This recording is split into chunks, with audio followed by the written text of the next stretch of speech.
नमस्कार, मेरा नाम है आनंद कुमार और आप देख रहे हैं हमारा YouTube चैनल KR आनंद फैक्ट। इस वीडियो में मैं आप लोगों के साथ भारत रत्न के बारे में कुछ रोमांचक चीज़ें, कुछ नॉलेजेबल चीज़ें शेयर करने वाला हूं, तो वीडियो में एंड तक बने रहिएगा। तो सबसे पहले मैं आपको बताऊं कि भारत रत्न आखिर में होता क्या है। तो भारत रत्न जो है वो देश का सर्वोच्च नागरिक सम्मान है, जो किसी क्षेत्र में असाधारण और सर्वोच्च सेवा को मान्यता देने के लिए दिया जाता है। यह सम्मान देखा जाए तो राजनीति, कला, साहित्य, विज्ञान के क्षेत्र में किसी विचारक को या किसी वैज्ञानिक को, किसी उद्योगपति को, किसी लेखक को या किसी समाज सेवी को दिया जाता है।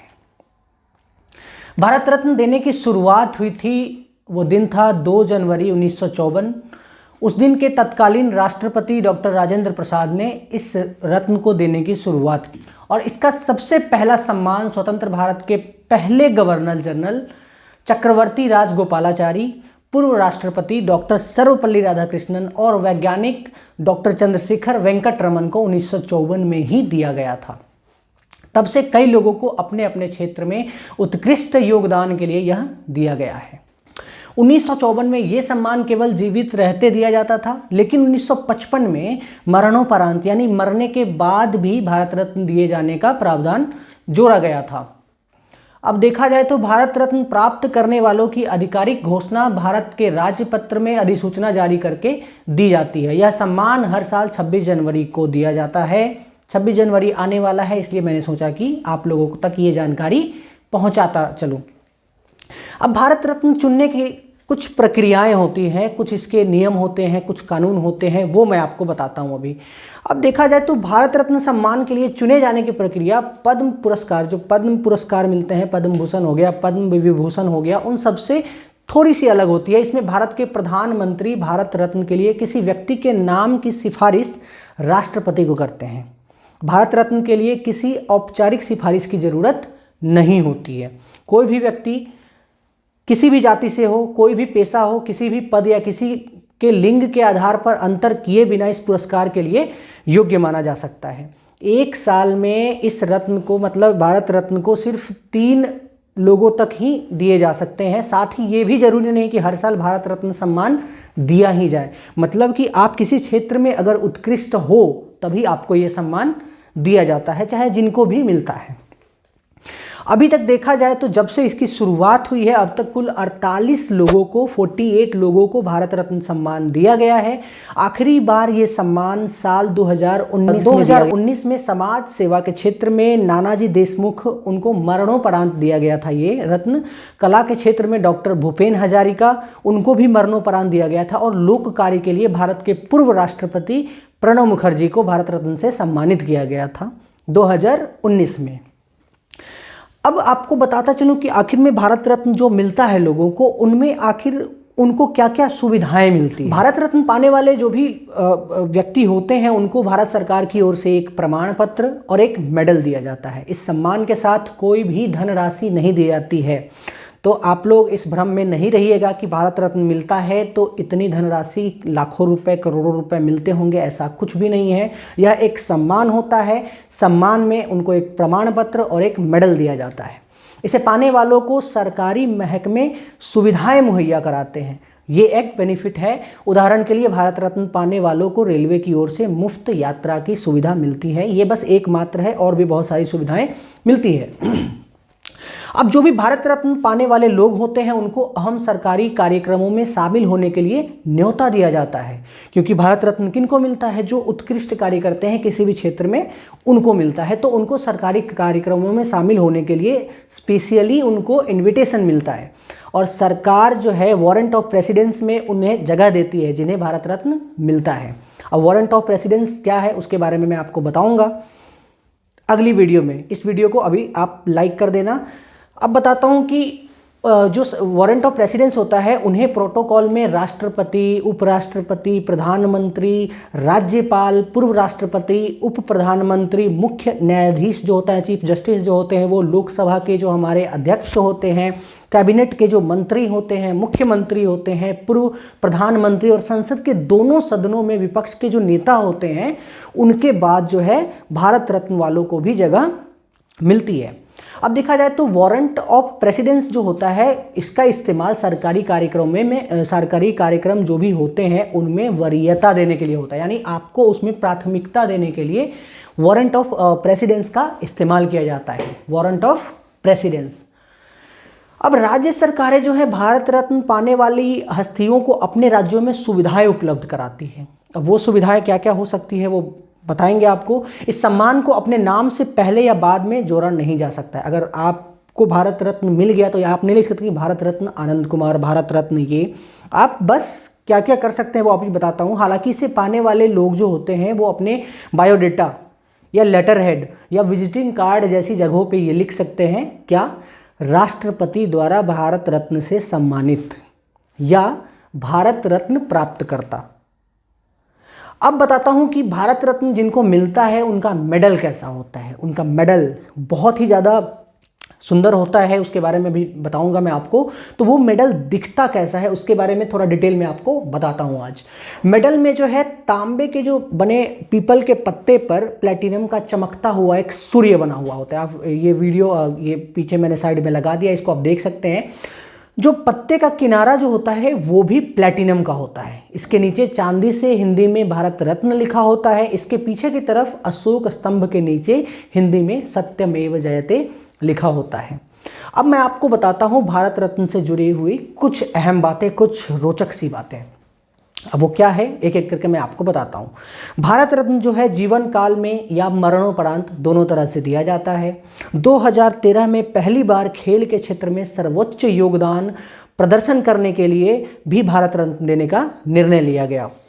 इसके बाद 2014 में क्रिकेटर सचिन तेंदुलकर को इस सम्मान से नवाजा गया था। यह पुरस्कार गैर भारतीयों को भी दिया जा सकता है, जैसे कि मदर टेरेसा को 1980 में भारत रत्न दिया गया था। स्वतंत्रता सेनानी खान अब्दुल गफ्फार खान स्वतंत्रता से पहले भारत में जन्मे और बाद में पाकिस्तान गए, और दक्षिण अफ्रीका के पूर्व राष्ट्रपति नेल्सन मंडेला भी इस सम्मान से नवाजे जा चुके हैं।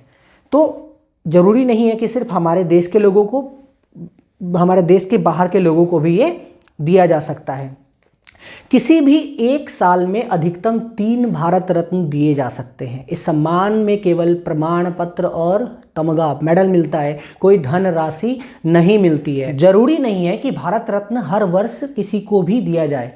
ये डिपेंड करता है कि उस साल किसी भी खास क्षेत्र में किन लोगों ने क्या अचीवमेंट किया है।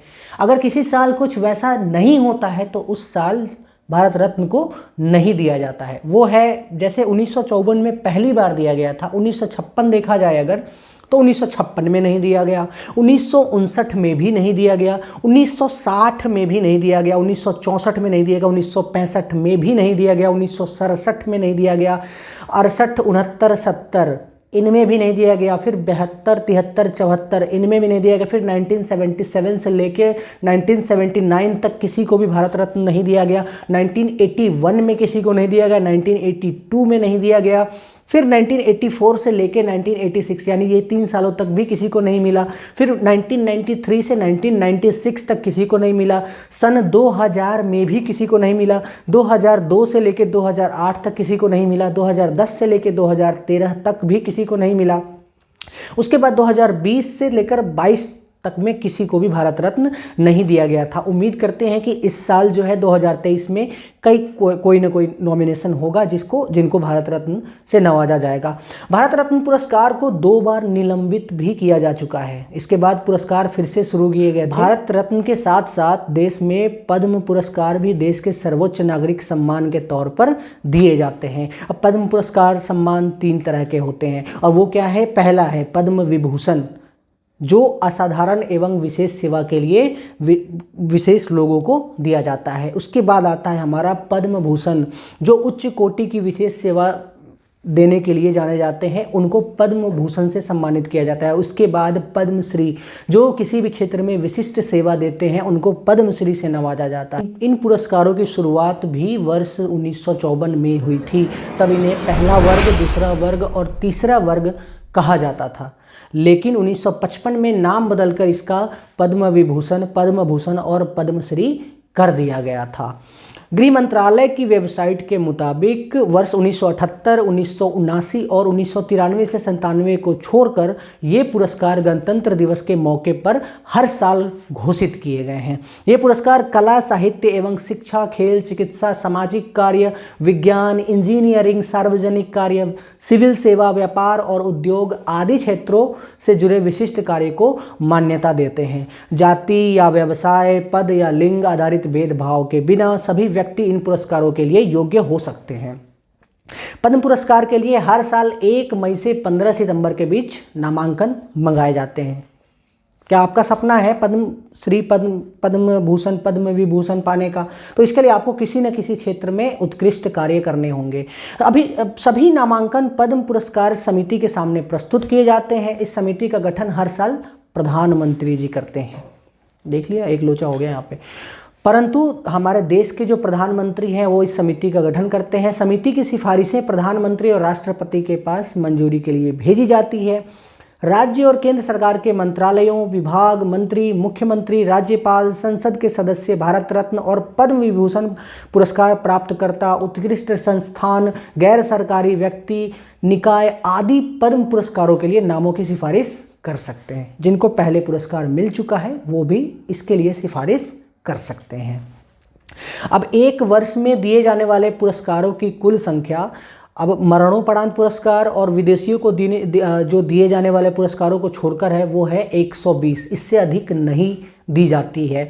पद्म पुरस्कारों के तहत राष्ट्रपति के हस्ताक्षर और मुहर से जारी किया गया एक प्रमाण पत्र और एक तमगा यानी मेडल दिया जाता है। प्रत्येक पुरस्कार प्राप्तकर्ताओं के संबंध में संक्षिप्त जानकारी देने वाली एक स्मरिका भी समारोह वाले दिन जारी की जाती है। पुरस्कार प्राप्त करने वाले लोगों को तमगे की एक प्रतिकृति भी प्रदान की जाती है जिसे वो किसी भी समारोह या राजकीय समारोह में पहन सकते हैं। इन पुरस्कारों के साथ कोई धनराशि नहीं मिलती है और ना ही रेल या हवाई यात्रा में रियायत आदि के तौर पर कोई सुविधा दी जाती है। भारत सरकार की पद्म पुरस्कार वेबसाइट के मुताबिक अब तक 325 पद्म विभूषण, 1294 पद्म भूषण और 3330 पद्मश्री पुरस्कार दिए जा चुके हैं। तो कैसी लगी आपको ये हमारी भारत रत्न और पद्म पुरस्कारों से रिलेटेड जानकारी? अगर आपको ये जानकारी अच्छी लगी हो तो प्लीज़ चैनल को सब्सक्राइब कर लें एंड वीडियो को लाइक करें। एंड अभी तक आपने चैनल को शेयर करना शुरू नहीं किया है तो प्लीज़ स्टार्ट टू शेयर। इससे हमें मिलेगी मोटिवेशन और मैं आप लोगों के लिए लेके आऊँगा और भी अच्छी जानकारियाँ, अच्छे फैक्ट्स। तब तक के लिए मिलते हैं आपसे अगली वीडियो में। धन्यवाद।